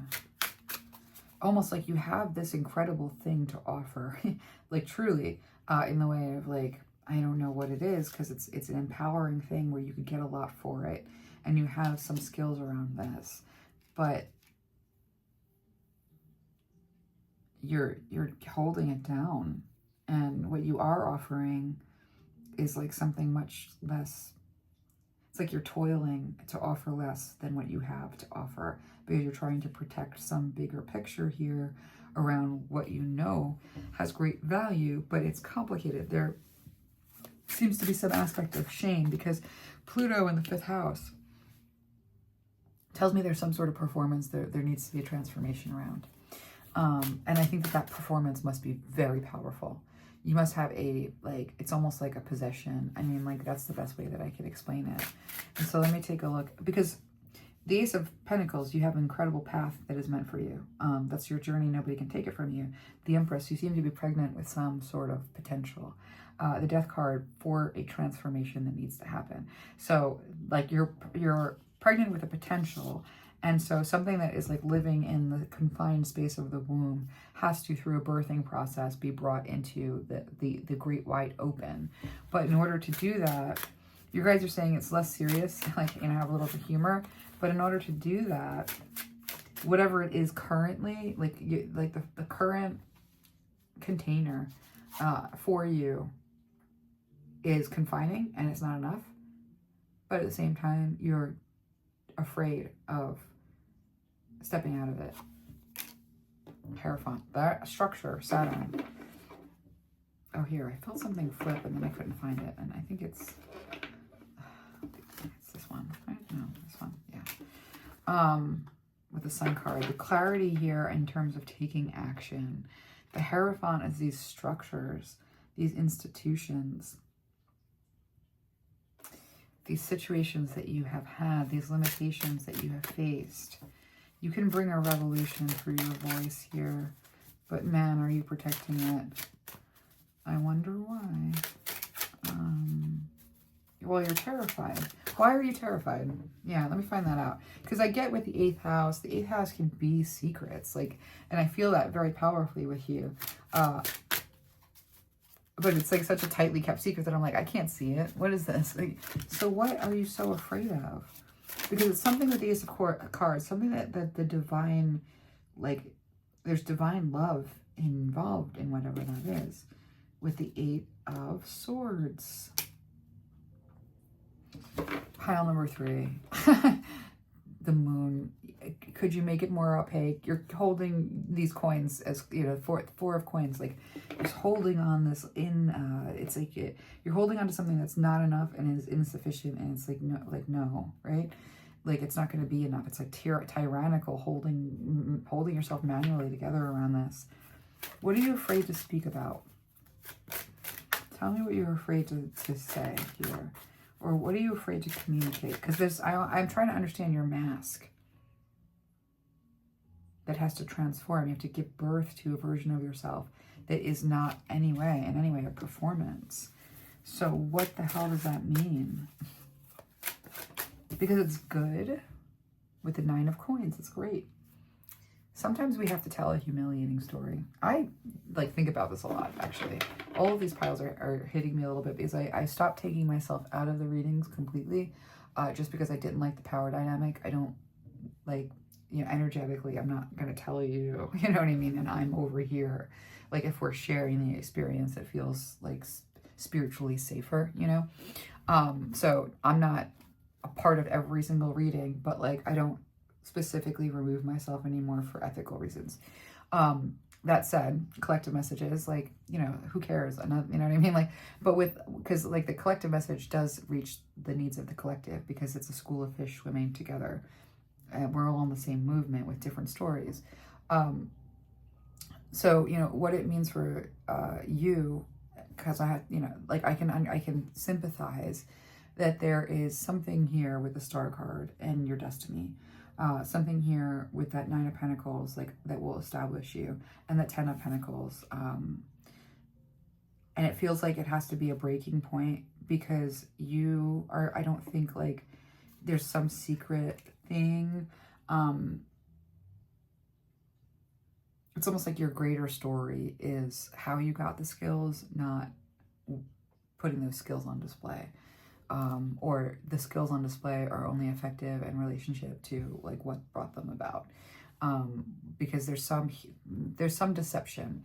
Now, I don't feel like you're a deceiver. I'm just surprised here that there's a secret that has this much control over the limitations that you, like you give a little bit, you give a drop, you give a corner, you give an aspect, you know, like I see like a peep show sort of, like, I don't know, like old-fashioned dancers, and it's like I guess like an ancient stripper, or not even ancient, like, and they have like feathers, and like they show a little boobie and then they hide it again. Like there's something about the way that you protect yourself, which is like you show a little boobie and then you hide it again. But the reveal here, it's a good reveal. I think you just have to maybe admit to something a little embarrassing. Okay, like that's what I'm feeling. So let's talk about like taking action on this structure that you have built or participated with. Now the Hierophant is like kind of confusing, especially with the Eight of Swords, because the Hierophant in this scenario, all right, so you're, you know what your fifth house is, right? You know that's going to be your performance, like your creativity, play and love and passion and parties and fun and romance and disco ball and children and entertainment. Like, so what about the way that you're presenting yourself is the Castle? What are you fearing that, so almost like I'm seeing because I saw the walls are friendly. It's like you have these enormous walls, but they're friendly walls. So the transformation here in terms of your life path and what you are potential, you are pregnant with a potential to give birth to, it's going to change your life. Death card and Pluto with the 8th house, like every part of this. I think I know that in my collective, there's like a lot of 8th house folks. So we get this energy all the time. And so like, welcome, you know, welcome to the space. But the transformation that has to happen here is one where I feel that there's a part of you that you have buried. I feel that something happened in a portion of your life where showing up with power made you have to experience getting less or not being treated fairly. Showing up in your power scares you. There we go. Showing up in your power scares you. So it's like you can show up like so nice and so kind and so loving, but showing up as a powerful person scares you. Now, how do you show up as a powerful person? Like there is some secret here. Like maybe you're secretly in love with somebody, or you were secretly, you know, like you took on a cause that failed, you know, I did that, you know, where you believed that somebody, you know, needed like that justice would happen and it doesn't, you know, that kind of thing. It's like some other failure. It could be a marriage that failed. It could be milestones that you didn't reach, you know, like there's something here about this incredible divine love that you don't have a easy way of talking about, or this experience around something that you loved. Now, oh, okay, sorry, I'm getting, obviously there's a lot of you in here, so I'm getting like different information for different people. For some of you, like there's a way in which you, the divine loves you and wants you to show up empowered by that love. That's just out there, you know, that's just given to somebody. I almost like feel like you're giving away, you know, as much as you can give away to keep from standing in your power. You're afraid of your own power, and you're afraid of being intimate in your own power. but you're very powerful. So you may, okay, fine, I'm going to keep on trying to get this because this is very difficult. You may put on a performance of sweetness and kindness and please don't hurt me. I'm very nice. I'm very good. I'm pure. I am true. And I'm not saying that you aren't any of those things. I think that you are all of those things. I think that you are this very like bubbly, sweet, kind, generous, loving human. I also think that you may be very beautiful. Like I get that sense because of the star card here. There's something about the way that you might have a lot of like 10th house planets in the 10th. Like it might be a lot of like there's something about the 10th house that I'm seeing here with the star card. So there's something here about shame that I can't get my hands on 100%. I can't grasp it 100% because it's something that you feel like I'm not able to see it. Okay, so like what is this shame? Where is this shame coming from? Was it a failed relationship? Was it a failed effort? What is it? You know, because there's something so valuable in what it would mean for you to communicate that journey, that experience, to reveal yourself in a way that is powerful. And I think it's different for different people. Some people have to speak to some shame in order to emancipate themselves from it and be seen in a more holistic light. And it does require some sort of encounter with like a fear of being exposed with the castle here. And so the castle is about fortification around being exposed.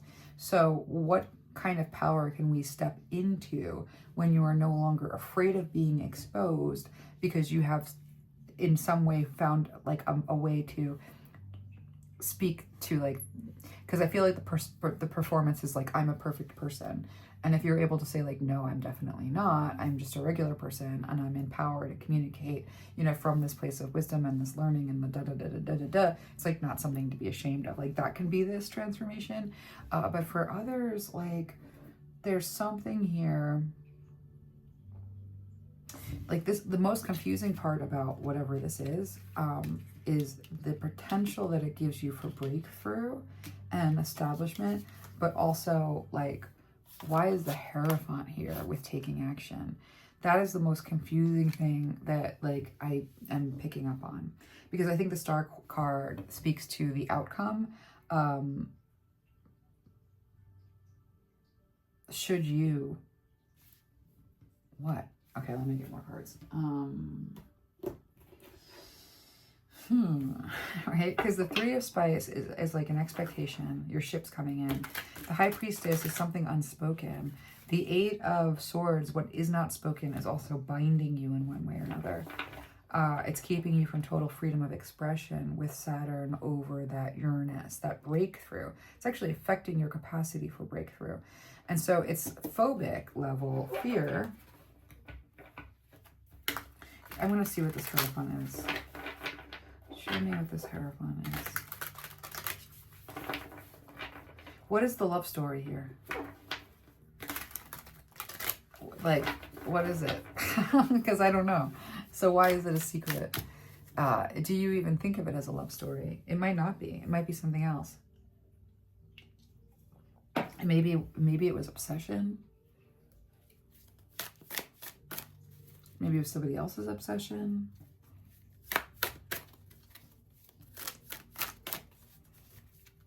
You're afraid of it. You might be afraid of somebody else's obsession. Some of you are afraid of stalkers, okay? And that keeps you having to be overprotective of yourself. Like for some of you, like stalking has been a theme. That is actually pretty common, honestly. I've had that problem. I know that fear. Okay. The Queen of Swords and the Eight of Swords. Eight of Swords twice. Whew. So that Hierophant is an Eight of Swords, like has an Eight of Swords capacity over your voice. I think I'm not going to get to the heart. Like I'm not going to get to the secret because it's that secret. But I want you to take a little time and do an exercise here. And I want you to write down what you are afraid of in terms of like, what are you afraid? Like what is the exposure that you are afraid of? With the castle here, and that's going to be like afraid of certain exposure. What is the exposure that you are afraid of? You're going to write it down. It's the secret.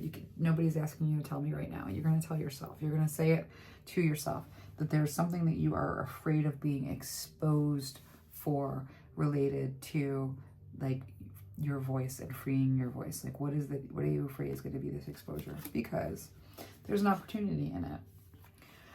Now, I'm going to ask you to write down what you're afraid of and then write a story about what would happen if you were exposed. I want you to face the fear. I want you to actually write that story. What happens if I'm caught? What happens if I'm exposed? What happens if this reaches the light of day? I still don't think that there's anything nefarious. I don't think. I mean, I don't know because I can't get the secret. Okay. So like you only are the one that can know. But like when we think about the Page of Wands as being, you know, it's funny. It's like I saw it as a opportunity, but even the Page of Wands does not always strike me that way. That's usually more of a page of coins for me. But the Page of Wands, I think this happened when you were immature or in some sort of a crisis or in some sort of a situation. You might have even been in some kind of a psychosis. With the Chariot here being about you were trying to get somewhere or trying to free yourself or trying to get away. And the Puppeteer being something manipulated you or you were manipulated. And the Six of Cups, especially around like in relationship to childhood and family or your family like writ large or children. Like there's some manipulation that took place where something started to build or started to be built. And then maybe somebody was manipulated here. Maybe you were manipulated. And so what was partially built, the effort that was there with the Hierophant, write a story about what it would mean for you to feel exposed by this. Like, I think that when you face it, when you say, okay, well, what happens with exposure here? I've done this exercise for myself, okay? So like, I know how powerful it can be. And I encourage you, because everybody has stuff that is hard to explain. Like if you think that people aren't messy, you're wrong. And let me explain something about messy, okay? There are people who are not messy. So one of the things that I remember when I was growing up and I was a kid, and people would ask me, where are you from? And I hate that question. I hate being asked where I'm from. I hate being asked where I'm from because I went to 2 different elementary schools, 3 different middle schools, and 2 different high schools.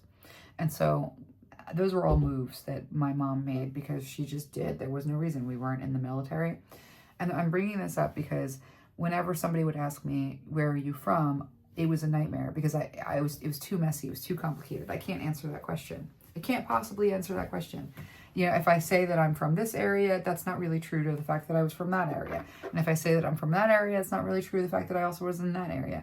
If I say that I'm from all of these areas, people are going to look at me like I'm bullshitting.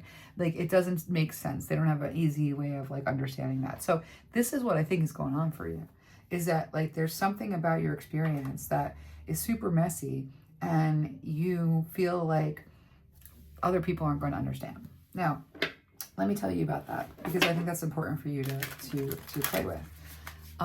Yeah, a lot of people won't understand, okay? There are mountains of people that have a privileged perspective. Privilege is blindness. Privilege equal blindness. If you, like, think about a child who has not had no experience of life cursing out their mother because they don't make enough money and they failed. That child doesn't know what they're talking about. That's privilege, okay? That's always how the demons work it. That's how they work the lovers on that, is that you're talking to somebody who, like, doesn't know what they're talking about, but they feel so confident in it and so emotional about that confidence that they're willing to impose it upon the person who's having an actual experience, right? So when I bring that up, I'm saying, of course, the privileged are not going to expect, they're not going to understand anything. They live in an echo chamber of their own stupidity. No offense, right? Like, again, we have to work on our compassion for the blind, but I have to work on my compassion for the blind. This is hard for me. But what I'm saying about that is that, like, you're not speaking to them. That is not who you're talking to. You are not talking to the rapacious, supremacist judges and juries of everybody's like, ranking, measuring and positioning ignorance. Like you're not going to get through those walls, and you're not meant to, because they can't hear your voice, because they don't have ears to hear, eyes to know, a heart that understands, a mind that, can fathom. You're not talking to them. That is not your audience. Those are not your people. So when you do this exercise of what happens if I'm exposed, what happens if people find out, like the messiness, like what happens if I have to explain this and they don't understand? Because you've created this castle around, like, a perfect picture, I almost feel, or a way of presenting yourself that is like not, I don't feel like you're lying, but I feel like you're showing partial pictures, and that partial picture is smells like a lie. People are like, what is that? I smell a lie. What is that? And it's not that you're lying, you're showing a partial picture, but it smells like one. And so the reason that we have to look at this, because the Eight of Swords is tying you up, that structure, around what it means for you to take action is always a little bit in defense of what it might mean to speak to this, to talk about the messiness. The messiness, there's that shame there. I think we need to remove that shame. There's no reason for that shame.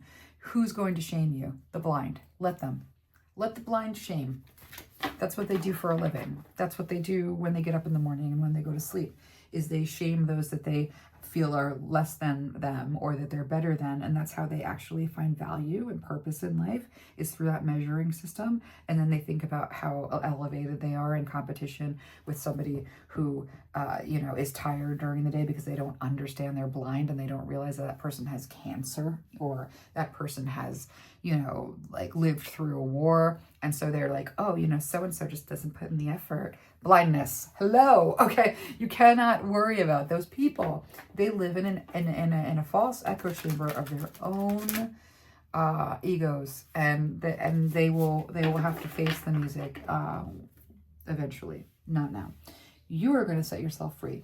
You're going to write, what happens if I expose myself, or if you were exposed, however the hell you do it. It's up to you. You're going to work on that. And I don't mean that in a harsh way. Like, I don't want you to use harsh language, but I think that you are missing out on having an emancipation around this, and the quality of the message that you can bring, and what you can say, and how you can say it, and how it has the capacity to set you free and everyone else who is in your depth of field. So the blindness can't see, they have no depth of field. They judge stupid, and they're embarrassing themselves, okay? Because power resides in those that are seeing, okay? If you can't see, you have no power. If you have no vision, you almost have no inspiration. It's a cycle, okay? So think about the fact that you're not talking to the people who aren't going to understand. Think about that you're talking to the people who will understand. And when the messiness is put to words or music or art, when you express it, there's where your power and your emancipation comes from. And this structure, the Saturn over this Uranus, because if something left unfinished in relationship to others, let me see what you guys want to say about that. 33, I'm seeing wisdom. Courage, okay. And a gateway to success, and it's very simple. If you're overthinking it, you're worried, okay? That's that Eight of Swords. We've got it two places. You got to transform. You are too nice, all right? I said that's pile number 2 also. That niceness is not, you are powerful, and you're a little bit fierce. You're used to, maybe you've experienced a lot of attacks from being in your power. I felt that right away. Yeah, I mean, this is tricky, and I actually don't even want to push it any farther, because I feel like you have to do that homework assignment. You don't have to put it on display. Just do it for yourself. Like, what happens when you even admit to your own foibles? That can be really hard, right? So again, life is messy. Mistakes get made. Like, I see a garbage dump on fire, so I feel like it's something. Mistakes have been made. There's might be a lot of shame. There might be a lot of fear. What does it mean to tell a story about yourself that isn't flattering, but offers a growth arc that brings your wisdom and your revelation into light, yeah, it causes courage. But anything else is keeping you from openly expressing yourself, and you're locked up in a castle of your own fears about what it would mean to have certain things come to light. And when you're able to sit down and do that assignment and write, what is it like to be exposed in this? What does it mean to be exposed? What do you say to that exposure? How do you respond to it? What does that respond look like? Okay, it's all there, right? And then when you say, oh, well, it doesn't seem that hard, people who have gone through similar things will understand. People who haven't gone through similar things, if they're young, they will understand, okay? If they're young people, they will come to understand. They will be 40, 50 years old. They go, oh, I didn't think about that, right? I was wrong. So if they're young, they will come to understand. If they just happen to be blind and privileged, they maybe just, que sera, goodbye. I don't even know what that means, but I think my grandmother used to sing it to me. So it's like, whatever will be, will be. You let it go. Who cares? Let them. They're always going to be chanting to crucify the Christ. Okay, that's the crowds. That's what they do. You're not going to convince them of anything other than that, because their job is almost to be that force. I don't know. It's like I'm almost just trying to say, like, don't worry about those people. I'm just trying to say, like, don't let that stop you. Don't be afraid of their judgment. Their judgment has never been right. The masses cannot judge correctly. They are incapable of it. That doesn't mean we have shared beliefs and common goals, but like that, obviously shared beliefs and common goals exist, but the masses are not in the experience, and they're not speaking from the experience. And so they only have a partial view, and that cloak of agreement keeps all of the nuance out of it, and it just becomes part of like a scapegoat thing. That's your fear. That's the valid fear. That's why this is so scary. But I don't think that you should be afraid. And your guides are saying, don't be afraid. Look at what would happen if you didn't carry this burden of fear about this kind of communication. What would happen if you let your teeth show a little bit? What would happen if you allow yourself to be somebody who has a growth arc that started in maybe a flawed place? What is it for you to even forgive that flawed place and speak about that to others? It is going to be requiring some courage, but it's a gateway to your success, and it is very simple. And so pile number 3, I'm just going to leave that there. I encourage everybody to talk in the comments, because if you're in here and you're feeling this and it hits really hard, like, it's just nice to be in community with others going through similar things.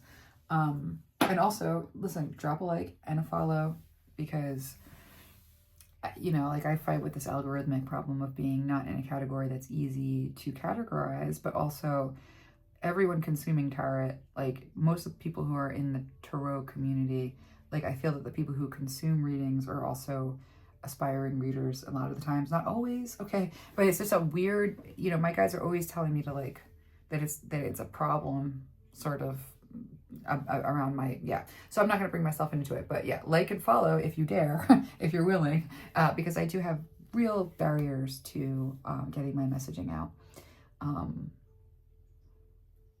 So let's leave it there, and I hope you guys are having a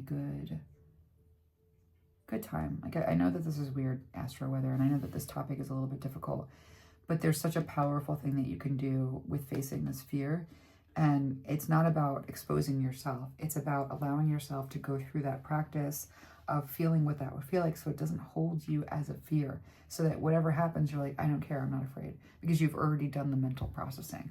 And so it's just a little thing that's going to move that stone out of the way, because it does feel like an all-powerful fear until you engage with it, and then you disempower it when you bring meaning to it.